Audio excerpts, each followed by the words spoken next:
Okay, good evening, everybody. I just want to mention, by the way, next week it's Hanukkah, so there's not going to be any classes, not one Monday and Wednesday. But this week, tonight there's a class, Wednesday night the Mitzvah Shalom will be a class. So for Hanukkah, we have a Hanukkah break. So everybody spend time with their family. Okay, so this week is Parsha Vayeishev. It's Monday night, so it's Parsha. So it's Parsha Vayeishev. The beginning of the Parsha goes away with the dreams of Yosef and the brothers. So Yosef has these two dreams at the beginning of the Parsha. So generally speaking, the brothers did like Yosef. Because number one, he was Yaakov's favorite son. He wasn't the firstborn, he was the firstborn of Rachel, not of Leah, who had the majority of the kids. So the brothers didn't like Yosef. Not only that, Yosef would snitch. We're going to discuss that later. Yosef snitched to Yaakov and the brothers that they ate the live limb off an animal and they're committing adultery, which wasn't true. But on Yosef's level, he thought it was true. And therefore, the brothers hated him because he was a snitcher. And as we'll discuss later, I just want to talk about the dreams first. So Yosef has two dreams, okay? And he keeps telling it to the brothers and they keep hating him, okay? So the first dream is that Yosef had a dream and he says, we were bundling bundles in the field and my bundle got up and stood upright and all your bundles of wheat bowed down to me. Okay. So the brothers got angry at him. They said, what are you implying that you're gonna rule us? We're gonna bow to you? Not true. Then he had a second dream that he also told to the brothers. And he said, I had a dream that the sun and the moon and all the stars were bowing to me. So, and he kept telling over the dream to the brothers in the presence of Yaakov Avinu, and Yaakov Avinu tried to belittle it a little bit. The bottom line is, Yosef had two dreams. Now, let me sidetrack a second. Yosef was a smart boy. Yosef was a tzaddik. You know, if you know you're going to tell somebody something, they're going to hate you, you don't do it. I mean, you got to be full. If I tell you something and I know you're going to hate me when I tell it to you, if I have any brains, I'm not going to tell it to you. Why did Yosef at tzaddik keep telling your brothers the dreams? And not only did he tell them the dreams, he repeated it again in the presence of Yaakov, their father. Why in the world did would Yosef tell over the brothers the dreams? You know clearly what the dream seems to imply, that they're going to bow to him. So why would he do it? So the Rebbe explains an interesting point. Yosef realized, because of his greatness, that these dreams are a prophecy. When we dream, there are no prophecies. Even though there's a Gemara that says, no dream, every dream has stupidity and foolishness in it. When tzaddikim dream, it's a form of a prophecy. And here you see the greatness of the tzaddikim. There's a halacha in Torah that a navi, a prophet, who gets prophecy and doesn't say it, is the punishment is death by God. Misa b'dei shemayim. There's an obligation in Torah, if a navi, if a prophet is given prophecy, he has to tell over the prophecy, if it's relevant to other people. In this case, Yosef is getting a prophecy about him and his brothers, so he had a biblical obligation to tell it to them, even though seemingly they're going to hate him because of it, and they did hate him because of it. But Yosef was a religious Jew. He couldn't care, and we'll see this many aspects of the Oves. He couldn't care what the brothers are going to think of him. He has an obligation by Torah. The same thing we mentioned last week. Yitzchak was still alive when Yosef was sold in this week's Parsha. Yet he didn't tell Yaakov. Why? Because he said, if Hashem doesn't want him to know, then I cannot tell him. I'm his father. I have pity on my son who's suffering for 22 years. But you know what? Hashem doesn't want him to know. I have to listen to Hashem. That comes first. So Yosef told over the dream because by him it was a prophecy. And he had an obligation to tell, even though he knew the brothers were going to hate. But Yosef had two dreams, okay? Dream number one, they were all bundling bundles. That means you're taking hay or stalks of wheat, whatever, and you're bundling into a bundle, and then they all bow to him. All the stalks bow to him. Second dream was the sun and the moon and 11 stars, which represented the 11 Shvatim besides Yosef, were all bowing to me. Okay, nice dream. In next week's Parsha, though we're not going to have a class because it's Hanukkah, Pari also has two dreams. Pari has a dream. One dream is the fat cows and the skinny cows. That everybody knows because all the kids come home from school with projects that are fat cows and skinny cows. Okay, so Pari has a dream.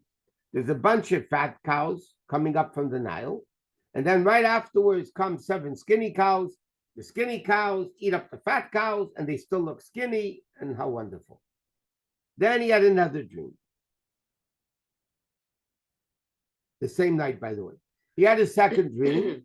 There is 7 stalks coming up, very healthy looking, and other 7 stalks that were withered and windblown, whatever. And the skinny stalks ate up the fat stalks. Okay? And Pari woke up and it was in a dilemma. So Yosef interprets the dream. Okay? And then after Yosef interprets the dream, Yosef says to him, and why did Hashem say the dream twice? He had to say that also. Why did Hashem show Pari the dream twice? Because Hashem is making it happen right away. What's the difference between Yosef's 2 dreams and Pari's 2 dreams? By Yosef, there was never an interpretation why he had the same dream twice. It's basically the same concept. The stalks bowing to Yosef and the sun and the moon bowing to Yosef. The same thing with the fat cows, skinny cows, fat stalks, skinny stalks. But Pari, you needed to have an interpretation why the dream is repeated twice. And by Yosef, we don't find any such thing. That's number one. Number two, Yosef's dreams are very different than Pari's. If you look at Yosef's dreams, it talks first about stalks in the field. Then it goes up to sun and the moon. Stalks are earthly. Sun and the moon are more spiritual, heavenly. Yosef's dreams went upward from stalks to sun and the moon. Pari's dream started off with animals and then it went to stalks, downward. There's something here. Yosef's dreams went upward versus Pari's dreams that went downward. So what's the difference? What is Yosef? Let's spend time on Yosef's dreams more than Pari's dreams. Yosef's dreamt earthly things and heavenly things. In lesson in a deeper aspect of Torah, Yosef dreamt physicality and he dreamt spirituality. What was the physical dream that he dreamt? And again, these dreams are the way we need to learn lessons in how to serve Hashem. Every aspect of Torah is teaching us a lesson. What are stalks? That they bundle the stalks. Stalks are individual things, earthly things, individual, and you bundle them, you put them together into one. Bundling a bundle means you're taking individuality, you're taking diversity, and you're making it into one. What is the Avodah of a Jew down here in the world? Like we said many times, show that the diversity of the world is really God. It's really one. The Jew begins with earthly things, like Yosef's dreams. A Jew begins with earthly things, stalks, things that grow from the ground, earthly things. What is the role and the function that we said many times? I don't know, I can't even pronounce it Latin, but on the coins it says basically to make from many into one in Latin. Okay, on the dollar bills and the coins, it's to make from many one. And the Rebbe spoke about that many times, that even the currency of the most powerful country in the world, they have the motto, so to speak, of making many into one, making diversity into the one God, to make from idol worshiping plurals, idols, to make one God. That's Yosef's dream. Then Yosef goes up a higher level. After you make worldly things many into one, then you go up to a higher level. Revelations from above. When a Jew creates the vehicle and the vessel by showing that the world here is really godliness, what does he accomplish? He accomplishes that now the heavenly revelations, i.e., sun, moon, 11 stars, are able to be revealed down here. But there's a second part of the dream, that they all bow to Yosef. What does that mean? Okay, Yosef's dream is teaching us a lesson that you have to create diversity into one, and then you have the revelations of the sun and the moon and all the various revelations of Kedusha, of godliness, to reveal in the world. But the ultimate goal is that when you do earthly things, when you do gashmiistic things, okay, or you're doing lofty things, sun and the moon, everybody needs to understand that there's a Jewish leader. In that generation, it was Yosef HaTzadik. The Jews in Mitzrayim, Yosef was the leader, not Yaakov. They weren't in Mitzrayim yet. But these dreams led, that there was the prerequisite of the Jews going down to Egypt, because the brothers sold them as a slave because of those dreams. In Mitzrayim, the Rebbe of Klal Yisrael in Mitzrayim was Yosef HaTzadik. Later on, it was Moshe Rabbeinu. Every generation has a Rebbe. And that Rebbe guides us how to do what we need to do. So when a person is doing their work in serving Hashem, how do we know that the way we're doing it is correct? How do we know? A Jew always has to know that we need to do it correctly. Who teaches us what correctly is? What's the correct way of doing it? That's the Moshe Rabbeinu in every generation, the Rebbe explains. And therefore, in the earthly things, it wasn't enough that they just bundled diversity into one. They had to bow to the Nasi Hadar. They had to be bottled. They had to be subjugated to listen to the Rebbe of the generation, to the leader of the generation, how things should be done. And the same thing with heavenly things. A person could think, I'm extremely heavenly, I'm a great tzaddik, I'm a holy Jew. Why do I need a Moshe Rabbeinu for? I'm a holy Jew. So we find the answer to that in Chumash. Moshe Rabbeinu, there was Aaron HaKohen, there was Elazar HaKohen, there were the Kaleb ben Yefunah, Yeshua ben Nun, the heads of the tribes. They were all super great tzaddikim. There are many, many other tzaddikim. Yet there was one Moshe Rabbeinu per generation. And everybody had to listen to Moshe Rabbeinu. And we find this even more. When Moshe Rabbeinu was told by Hashem, you're going to pass away, take Yehoshua, your disciple, and appoint him as the leader of the Jew. So Rashi says closer to the end of the Chumash, Hashem said to Moshe Rabbeinu, tell Yeshua, tell Makal, v'hachad kod kodam, take a stick and hit them over their heads. Dabet echod ladar v'olei shnei daborim. There's one spokesperson per generation, not two. There's one Moshe Rabbeinu in the generation. You can have Aaron, you can have Elazar, you can have Nadav, you can have Yeshua, Kalev, you can have all the great leaders of the Jewish people. Even great leaders need to realize there was one Moshe Rabbeinu per generation. So even if you're on a level of the sun or the moon, which are luminaries, illuminating the universe, nevertheless, the Mishtachavim Li, they had to bow down. There was not, again, you're talking about Yosef Tzaddik.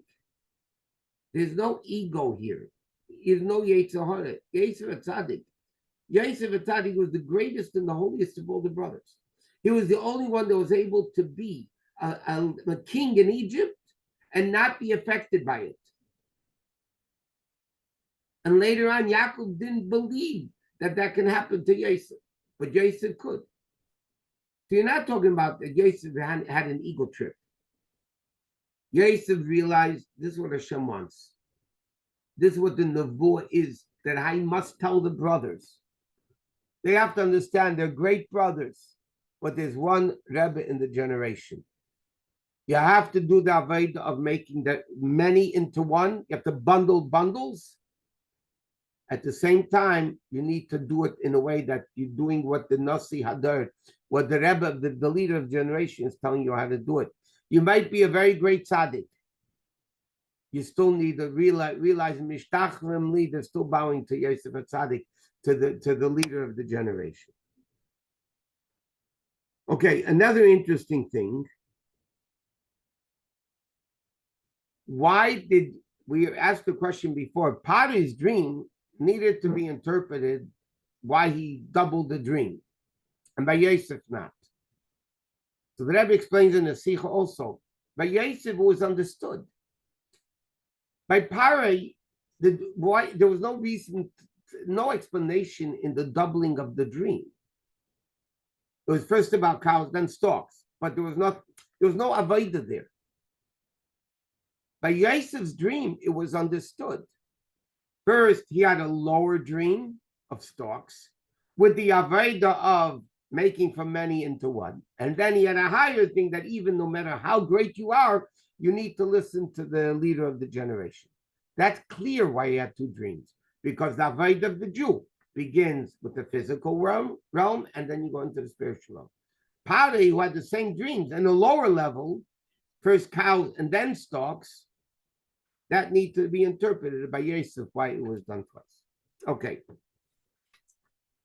Yosef, we mentioned before that Rashi brings down that Yosef used to snitch on the brothers. Vayava Yosef as the basim ro al avihim. He used to bring the slander about them. Okay? And Rashi says, what did they do? Okay.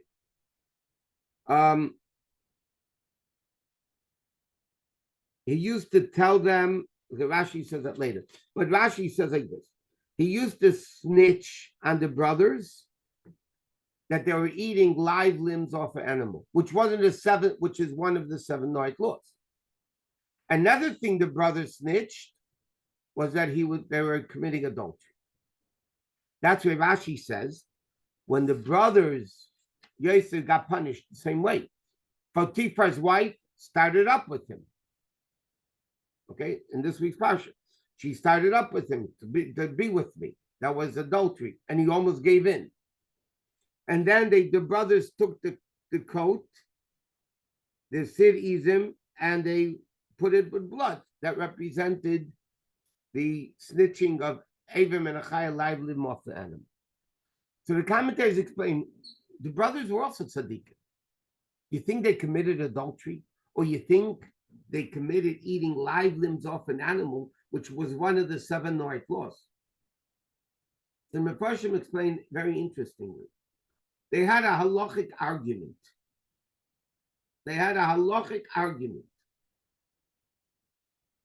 You're not allowed to eat a live limb off an animal, okay? But now there's a question in halacha as follows. You ever notice by a chicken, you see it very little, but by a bull, by an ox or cow, you see it can go on for a while. After you shecht it, after you slaughter it, the animal shakes. Even a chicken shakes for maybe 10 seconds, 15 seconds. Animal could be for a number of minutes. And then it finally dies.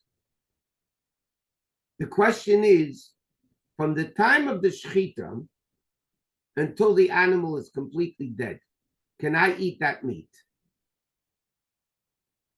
Is that called a live limb off an animal? Or is the animal already dead? So one opinion says it's not a dead animal. It's still chai. It's still moving around. Another opinion says the animal's dead. It's shechted. It's moving around. That doesn't mean it's alive. This was a halachic argument between Yosef and the brothers. Yosef maintained that meat is still called a live limb off an animal. It's a limb off a living animal because the animal's still moving. The brothers halachically maintained it's not. And by the way, halachically, the final halacha, the brothers were right. As soon as an animal is shechted, you can pull it off and you can eat it. So they had a simple halachic argument between Yosef and the brothers. What is the halacha? Are you allowed to eat it or not? Yosef maintained no. The brothers maintained yes. So Yosef told the father, the brothers are eating Evim and Achai. Reality was Yosef was wrong and the brothers were right. And then the Mefarshim say, what was another difference that they committed adultery? So the Mefarshim, the commentators explain, the brothers were business people. They did business. Like you saw, Yehuda was doing business. The brothers would be talking to women in business. Yosef said, for the brothers, the sons of Yaakov Avinu, on that level, to talk to women is like adultery. That's what he held. The brothers said, we're talking business. We're not doing any romantic stuff. So therefore, it's allowed. So again, it's not chas v'shalom that Yosef was a liar and the brothers sinned those sins. They had simple halachic arguments. Whether the limb, while the animal's still shaking, if you're allowed to eat it or not. Yosef said no, the brothers said yes. So Yosef snitched. And the brothers said, we're talking business, and Yosef considered it adultery. Not actual adultery, but on their level, he called it adultery. So therefore, Yosef had a din of a snitcher, a masur. The din is, a masur, you're allowed to kill him. A guy that snitches, you're allowed to kill him. That's the halacha. Don't do it nowadays, you'll end up in jail. But in the time of the Gemara in those days, you're allowed to kill a masur. You're allowed to kill him. Therefore, and now again, the question is asked, Yaakov sends Yosef to check out how the brothers are doing. Right? And the brothers see, the dreamster is here. So they said, let's kill him. Now listen, the brothers, tzaddikim, they're going to kill their brother because they're jealous of him, that they hate him. Okay, hate him, but you're going to kill him? Reuben said, no, you can't kill him. Because he knew he was going to be responsible as the firstborn. So he said, throw him into a pit. And they ended up selling it. So the brothers, it says in the Medrash, when they saw Yosef coming, they actually set up a bezdin, a court. And they ruled that Yosef is a din of a masur of a snitcher, and we're allowed to kill him. We have to kill him.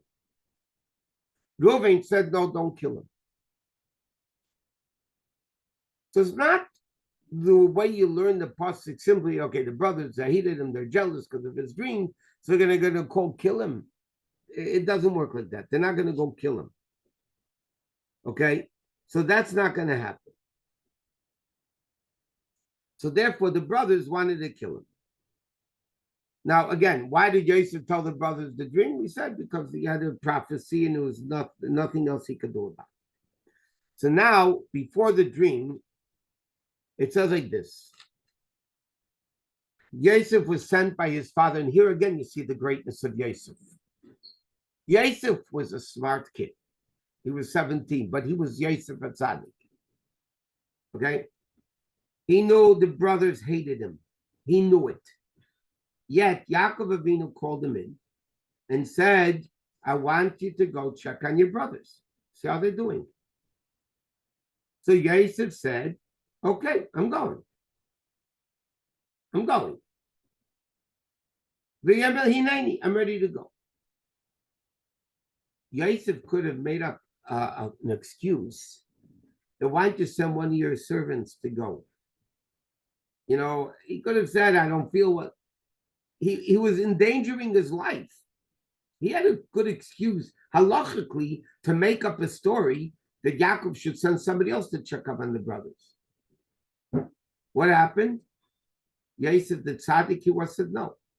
My father wants me to go. I know my brothers hate me. I know my brother might even kill me. My father told me to go. There's no me. What does God want? Yaakov says to go, I go. So he went. Okay? And what does it say over here? Vayimtzo'eu ish. A man found him. A man found him. Rashi says, who is this man? Gavriel. The angel Gavriel, because it says in Daniel, Vayeishev Gavriel. Okay? Last week's Parsha, when Yaakov was alone, okay, we mentioned the dream. I mean, the fighting with the angel. It says, Vayibasa Yaakov levadi, Yaakov remained alone. Vayeishev ish imay, a man fought him until dawn. Rashi says, who was the man? The angel of Esav. It's the same word, ish. Over there, ish is interpreted to be Esav. And here, ish represents the Balach Gavri. If it's the same word, why does it mean two opposite things? The Mepharshim say a very beautiful thing. You go by context. Ish is a broad term. By Yaakov Avinu, what does the pasuk say? The man fought with him. He fought. Vayeishev ish imay. Gabriel doesn't fight. Who fights? Esav people. You die with the Esav. Esav fights battles. Yaakov learns Torah, and Esav is fighting. War man. So when the Torah says fighting, that's the level, that's angel, Esav's angel. Over here, what does the pasuk say? It's remarkable. Vayimtzo'eu ish, man found him. V'nei soya basada. He was lost in the field. He was lost. Yosef was lost. Vayisho'eu ha'ish leimar, and the man came to him and said, Matavak, what are you looking for? Who does that? We said a Chabadnik. Who does that? Gabriel. Think about it, what's going on over here. Let's take it a little bit deeper, personalize it. There's a Jewish kid wandering, he's lost spiritually. There are children, kids that are lost. Okay? And you could have two approaches. You could fight him like Esav does, or you can ask him, how can I help you? How can I help? How can I help him? And he says, this kid who's lost says, I'm looking for my brothers. I'm looking to come back to my roots. I'm looking to come back to my brothers and sisters of Yiddishkeit. And he says, they're in Dyson. He told them where to find it. He told them where to go to Chabad. They're in Dyson. Go to Chabad in Dyson. But it's a remarkable lesson over here. Why is the Torah telling us the story? He was lost and the man found him and told him. And if it didn't happen, It could have said the brothers, somebody told Yosef the brothers are in Dosa, and they went to Dosa. Why does it say the kid was lost and a man found him? And who was the man? Gabriel, an angel. And like, why? What's the lesson here? But the lesson is clear. A Jewish kid is lost in the Sada, not in the city, which represents Kedusha. Sada is like the Melech Basada in Elul. The king is in the field, which represents not the lofty levels of Kedusha. There's a Jewish kid lost in the field. So don't fight the kid. Go to the kid and say, how can I help you? Because if you say that to him, instead of fighting him, what he's going to answer you is, you know what? I'm looking to come back to my family. Remarkable few words, but it gives out such an unbelievable lesson. Okay, now, when they threw Yosef into the pit, okay, so it says like this. They threw him into the pit. Okay, they took off the coat. Okay, then it says like this. Vayikochu, they took him. The brothers took Yosef. Vayashlichu eisei habeira, they threw him into the pit. And then the pasuk says like this. V'aber the pit was empty, ein by mayim. There was no water in the pit. Now, if the pit was empty, by definition, empty means empty. If the pit has water in it, then obviously it's not empty. So why does the Torah is redundant and every word in Torah is exact? The Torah says the pit was empty and there was no water. Why? So Rashi quotes from the Gemara in Shabbos, which interestingly is in the Gemara that speaks about Hanukkah. And Rashi says, the question, if it's empty, don't they know there's no water? What is the Torah telling us? That there's no water? To teach us, Mayim ein boy, there was no water in the pit, but there are snakes and scorpions. In other words, the double negative meaning a positive.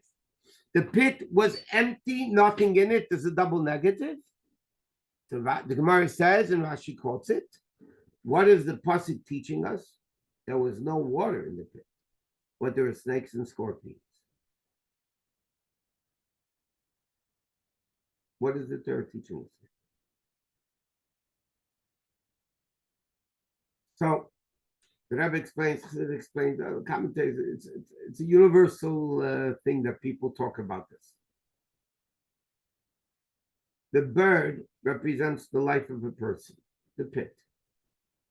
Hashem sent down the neshama, it says in the Zohar, me'igra rama, from a very lofty tower, lebira amikta, to a deep pit.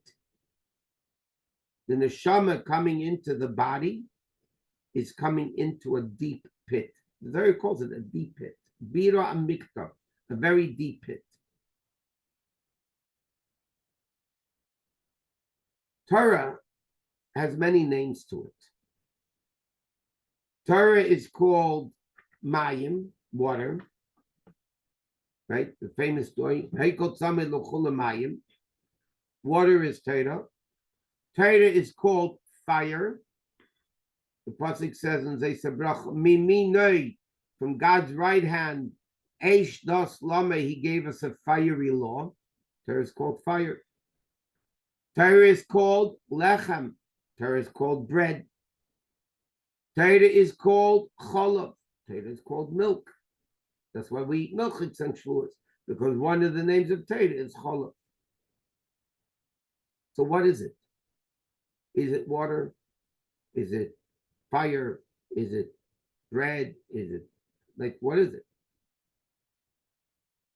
So without elaborating into all of them, because that would take too long, there are different aspects in Torah. There's Torah that's called mayim, which means water goes from a high place to a low place, right? From the mountains down to the rivers, or from heaven to earth. Mayim is the sustenance of life. The famous story in the Gemara when Rabbi Kiva during the Roman rule, when there was a ban against learning Torah, and Rabbi Kiva was still teaching Torah publicly, and his students came to him and said, "What are you doing? You're risking your life. They're going to kill you if they catch you." And Rabbi Kiva gave him the famous mashal, the famous parable.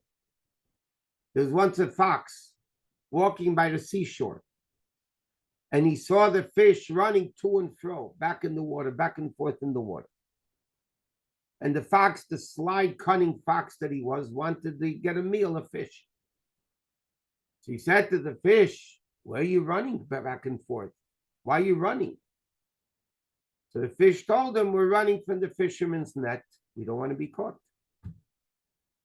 So the fox said to them, the sly fox, "Why don't you come on dry land next to me? There's no fisherman's net and you'll be safe." So the fish answered him, "Is this why they call you the slyest of all animals? While we're in the water, we have a chance of survival. We might be caught, we might not be caught. If we come out of the dry land, we come out of our sustenance, our life, then we're for sure going to die." Rabbi Kiva told his students, the ones that asked him the question, he said, "If I'm learning Torah, that's my life.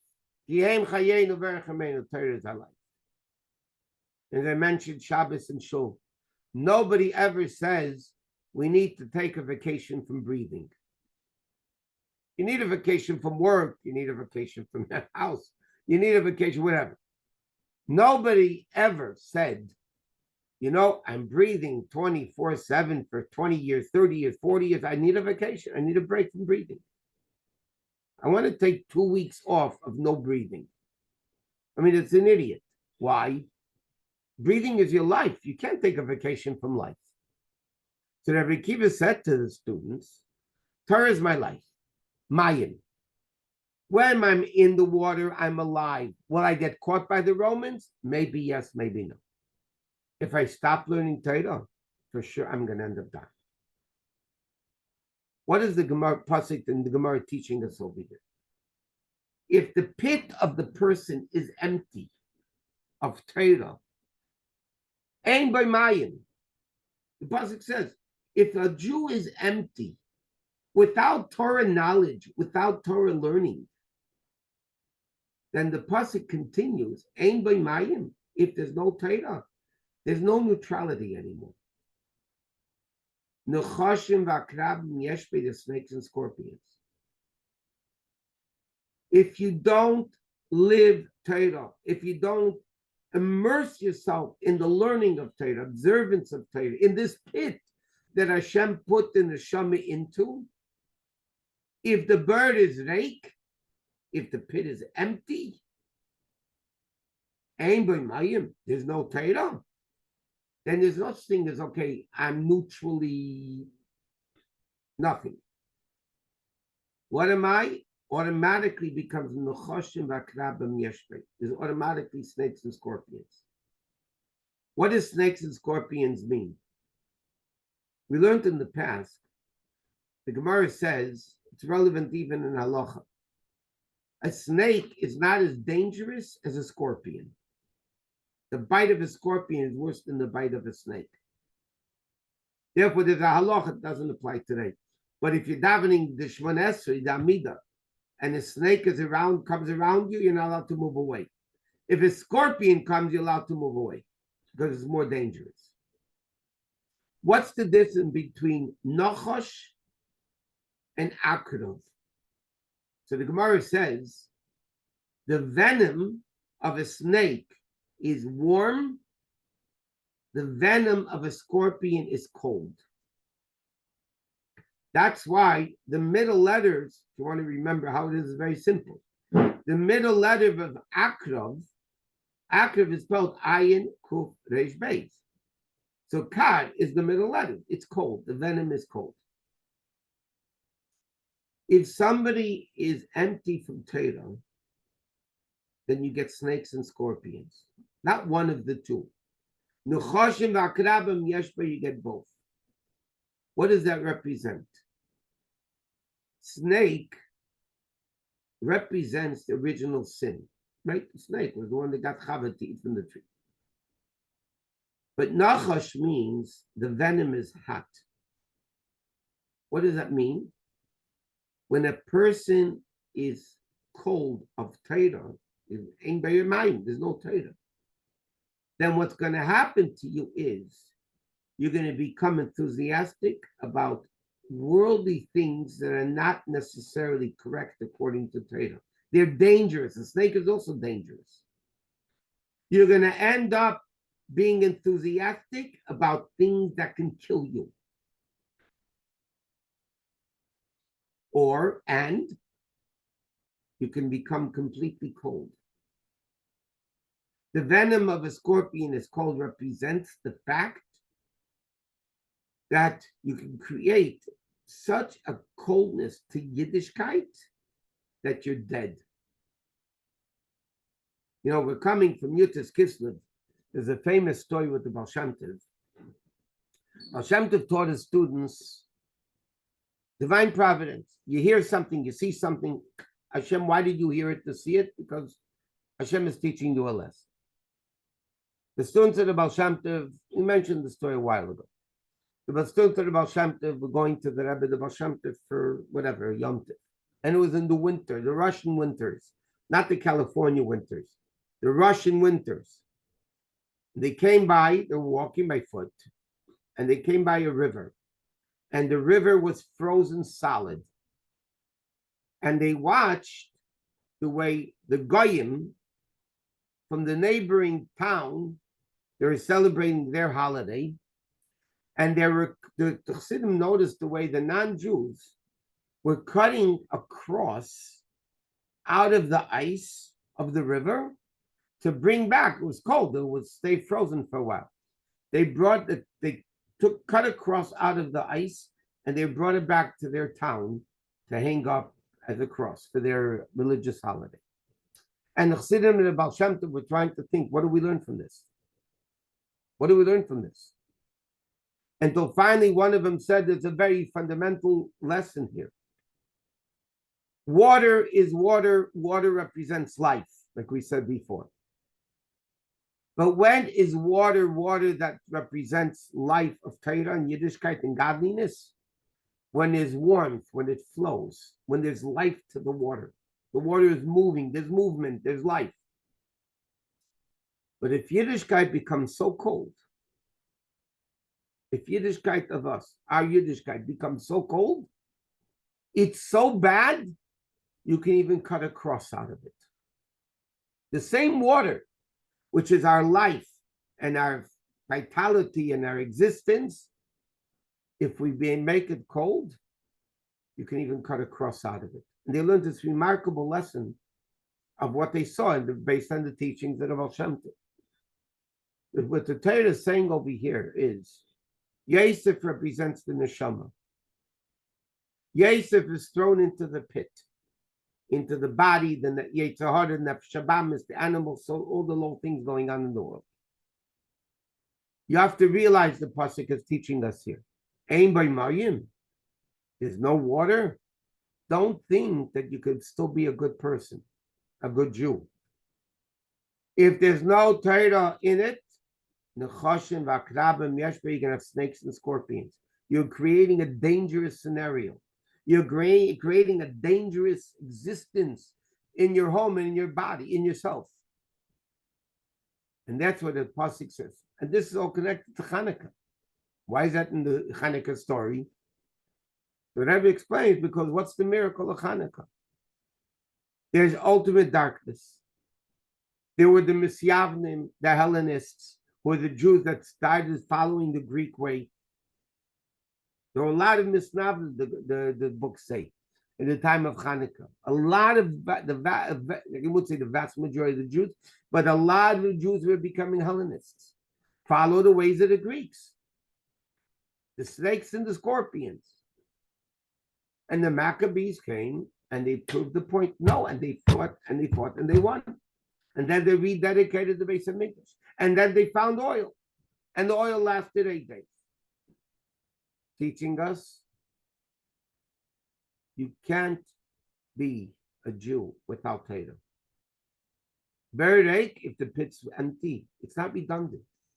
You might have an empty pit, but there's aim by mind that there's no Torah, then there's other things in it, there's snakes and scorpions.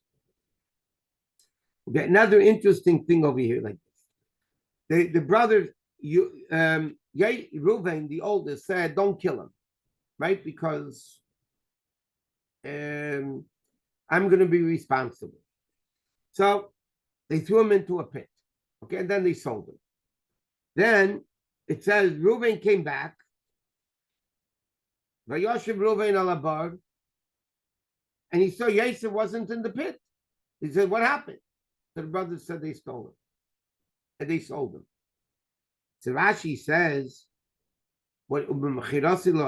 Why wasn't Reuven there? He was there the whole time. He was the one that said throw him into the pit. Why wasn't Yosef there when they sold him?" So Rashi says two things. Either the day came that he had to serve his father. Each brother had days that they had to serve Yaakov. And then David Achet, another interpretation, Rashi says, Reuven was with sack and ashes in doing tshuva for mixing up the bed. Like it says earlier in the Parsha, later in the Parsha, that Reuven, after Rachel died, so Yaakov moved his bed to Leah's tent, and to Bilhah's tent. Yaakov moved his bed to Bilhah's tent, who was the maidservant to Rachel. And yet Reuven was upset. He said, "What do you mean? My mother's the main wife, not Bilhah, the maidservant." So he moved the bed to, and Yaakov was angry at him. Even though he didn't do something that terrible. And he was busy doing tshuva for that great deed. That's why he wasn't there. The Rebbe spoke in a Sikha. What was the problem here? What was the problem here? There's another remarkable, it's such a simple thing, and the Rebbe makes such an important lesson from it. Reuven went to do tshuva. Very nice, very wonderful. But not when there's a Jewish kid in danger. You want to be ultra religious.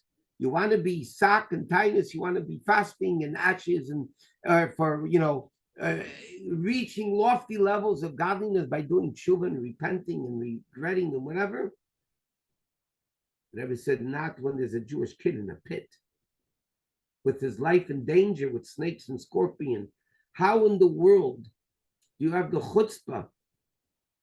How in the world do you have a chutzpah to go be acting as religious when there's a kid that's in danger? Reminds me of a story many, many years ago. The chief Chabad rabbi in Italy was Rabbi Gorelik. A very big shliach, a very big chassid.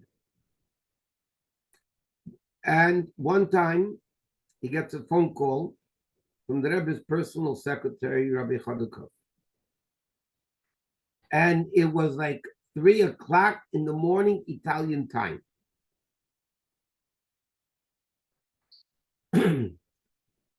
Rabbi Chodakov calls him up and he says, the Rebbe wants to know, what are you doing now? He said, Rabbi Chodakov, with all due respect, it's 3 o'clock in the morning, I'm sleeping. So Rabbi Chodakov said to Rabbi Gorelik, the Rebbe wants to know, how could you be sleeping when there are Jewish kids in Italy that don't have a proper Jewish education?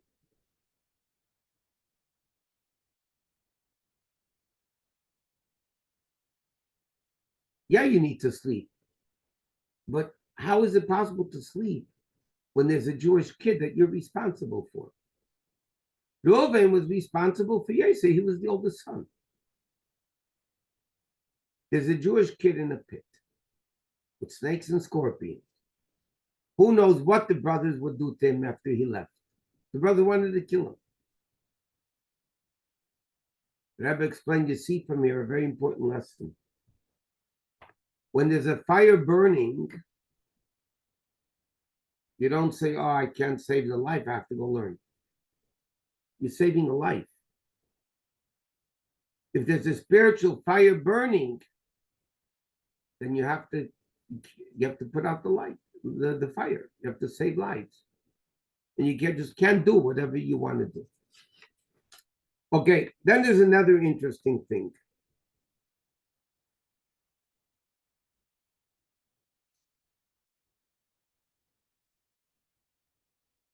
Okay. At the end of the Parsha, okay, Yosef was taken down to Egypt, and then you'll hold the story you didn't tell me. I don't think we'll have time. If you have time, we'll talk about that. But there's a remarkable thing here also at the end of the Parsha. Yosef was thrown into the prison because Potiphar's wife wanted to be with him, and whatever, and he refused, and that whole story. So her husband came home. She said the guy tried to rape me. So, which wasn't true, obviously. So they threw Yosef into the pit, into the jail. Then it says, after a little while, the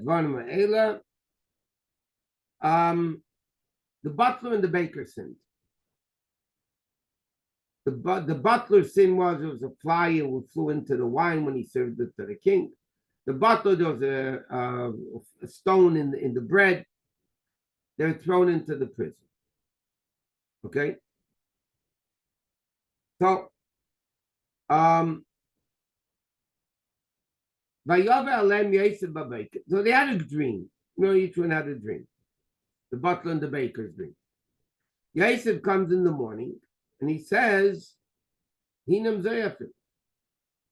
He says, he saw they were depressed.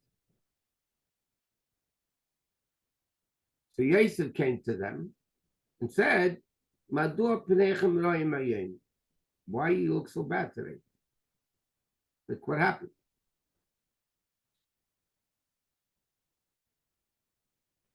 What type of ridiculous question did Yosef ask him? You know why they're depressed? Because they were the butler and the baker of Potter, and now they're thrown into a dungeon, which is not a country club like today's dungeons, like today's prisons. What type of question is that? Why are you upset? Duh. Of course they should be upset. If they would be laughing, Yosef would ask them, why are you laughing better? But you see an interesting thing here. And again, it teaches us a lesson, a remarkable lesson. Yosef is in a situation. Hashem put him there. He didn't do anything wrong. Yeah, he snitched on the brothers in adultery, so therefore he was punished that Potiphar's wife wanted to have adultery with him, and he was thrown into the prison. Okay. Yosef realized, I am here for a reason. If not, like the Rebbe told the chief rabbi of England, not in the present situation that I find myself in. It's the situation Hashem puts you in. Okay? Hashem puts a person in a situation. Yosef knew Hashem put him into this particular situation. He's in prison. What is his role there? He has to do something there. Why is he there? Obviously, to do a favor to somebody. To help somebody out who needs help, who's less fortunate than him. Yosef comes over to the people and said, let me help you. That's why I'm here. I'm here. Why did Hashem put me in prison? Because I see you're depressed. That means I have the right, I have the ability to help you. Tell me, what am I able to do for you? Again, it's a remarkable lesson. Hashem puts a person in a situation. Yosef could also be depressed. He was thrown into prison for something he didn't even do. Yosef is thrown into prison. Yosef, the tzaddik that he was, realizes, I'm here for a reason. I see another person needs help. You come to them and say, my friend, how can I help you? In fact, Yosef helped him. He interpreted the dreams. And the butler went back to his post. And the baker was killed. And what happened at the end to show how people pay you back? He told the butler, do me a favor, just put in a good word for me for pottery. I'm here for no reason. Put a good word for me. I'm helped you out. I interpreted your dream. I told you good news. Do me a favor, put in a good word. The last pasuk says, not only did he accidentally forget, he intentionally forgot to tell intentionally he didn't tell Pari a good word about Yosef. That's how it was repaid back for the kindness Yosef did to him. They tell a story. There was a great rabbi, a Rebbe, whenever he did somebody a favor, he would send a little package of little stones. When he did him a favor, he would send the person a little small plastic bag of some stones. And somebody once asked him, why are you doing that? He says, I know from my experience, the more you do for a person, the more they spit you in the face. That's human nature. Okay, the rabbis know that. The more you do for somebody, the more they spit you in the face. So this Rebbe told his people, I'm doing you a favor. Do me a favor. When you spit me in the face, do it with little stones, not big rocks. Just pay back the kindness I did to you with mild evil, not with major evil. The butler intentionally didn't say a good word for Yosef. Why? Because he was a Russian. He did something good for him, and that yet he forgot him. Okay, there's a lot to talk about, but I just want to say one more thing about Yehuda and Tamar. When you learn the story of Yehuda and Tamar, we're going to get on slaves. Tamar didn't do anything wrong, by the way, because Yehuda had 3 sons. The oldest son married Tamar. He was evil. He died. Gave him the second son. He did evil. He died. And the third son, Shelah, also really should have married Tamar, as the din of Yibum, that if a brother dies without children, the brother has to marry her or do what's called chalitza. So Yehuda didn't want Shelah also to die, because the 2 brothers died already. So he sent her away. So Yehuda and Tamar was a din of Yibum, because the din before Matan Torah, to rebuild the brother's name, it didn't have to be a brother. Before Matan Torah, it could have been with any relative. Even though the relatives are forbidden, you're not allowed to marry your sister-in-law. Even if the brother dies. If they're kids, you're not. It's adultery. It's a mamzer. So technically, Yehuda and Tamar, father-in-law, daughter-in-law, are forbidden. But for Yibum, it would be allowed. And Yehuda didn't want to give the third son. So Tamar said, then I'm going to do the mitzvah Yibum with Yehuda, which he did. And she had a child, 2 children, twins, and one of them was the forebearer of Mashiach. Okay, again, just whatever. There's much more to talk about. Okay, again, Mitzvah Shem, next Monday, Hanukkah, there's no classes, not Monday and Wednesday. This Wednesday will be a class in Mitzvah Shem, 8 o'clock. Thursday night, for those of you that live in Southern California, we're having a big menorah lighting and Rodeo Drive here, Rodeo at 8 o'clock. Thursday night from 8 to 9:30. Those of you that are part of the Beverly Hills Shul, we're having a communal dinner Friday night in Shul. You have to make reservations. If you go to the website, you'll have all the information. Until then, have a good week. Mitzvah Shem, we'll see you Wednesday night, and then we'll wish everybody a Freilich and Hanukkah. But again, next Monday night, there will not be a class at Mitzvah Shem in 2 weeks. We're back Monday night. But this Wednesday, there's a class. All the best. Have a great evening, a great week, a great life, a great everything. Take care. Thank you so much, Rabbi. Thank you, Thank you so Rabbi. much again. Thank you. Thank you.